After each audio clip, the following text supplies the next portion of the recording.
ایمان والے کبھی بھی مار نہیں کسی میدان میں کھاتے، اگرچہ وہ تعداد میں تھوڑے بھی ہوں، اللہ انہیں غلبہ عطا فرماتا ہے۔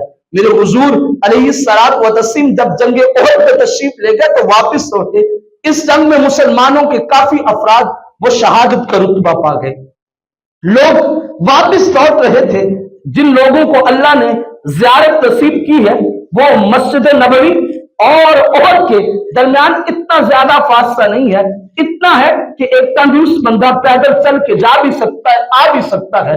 احد کے مقام پہ جنگ ہوئی، واپس مدینہ کی طرف رخ کرنے لگے تو آوازیں گونجنے لگی کہ جتنے بھی ساتھی جنگ کے لیے گئے تھے وہ واپس لوٹ رہے ہیں۔ تو عورتیں بچے اپنے پیاروں کو دیکھنے کے لیے واپس آئے۔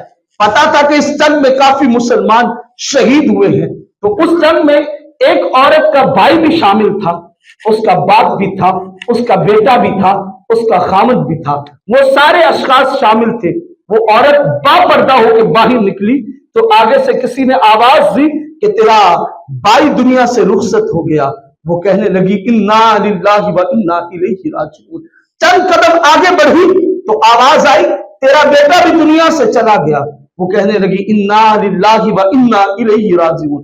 چند قدم اور آگے بڑھتی ہے تو آواز آتی ہے کہ تیرا باپ بھی دنیا سے رخصت ہو گیا۔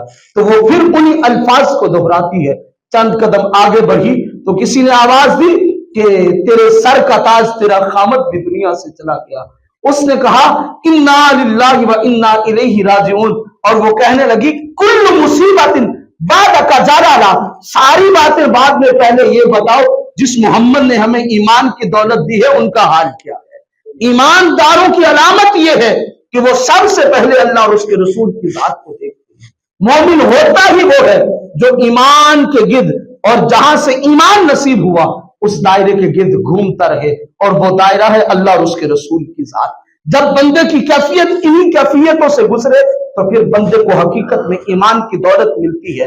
تو اسی موقع پر رب نے قرآن نازل فرمایا قل ان کان آباؤکم وابناؤکم واخوانکم وازواجکم وعشیرتکم واموال اقترفتموها وتجارة تخشون کسادها ومساکن ترضونها احب الیکم من اللہ ورسولہ وجہاد فی سبیلہ فتربصوا حتی یأتی اللہ بامرہ واللہ لا یہدی القوم الفاسقین۔ فرمایا محبوب نے کہہ دیجئے اگر ان لوگوں کو محبوب اپنے ماں باپ ہو گئے، بہن بھائی ہو گئے، رشتہ دار ہو گئے، قبیلے والے ہو گئے، خاندان والے ہو گئے، اپنے مال و زر ہو گئے، اپنے تجارت کے سامان اللہ اور اس کے رسول سے زیادہ عزیز ہو گئے، تو سمجھ لینا یہ گمراہ اور بددین ہے، اور اللہ ایسے لوگوں کو ہدایت نہیں دیتا۔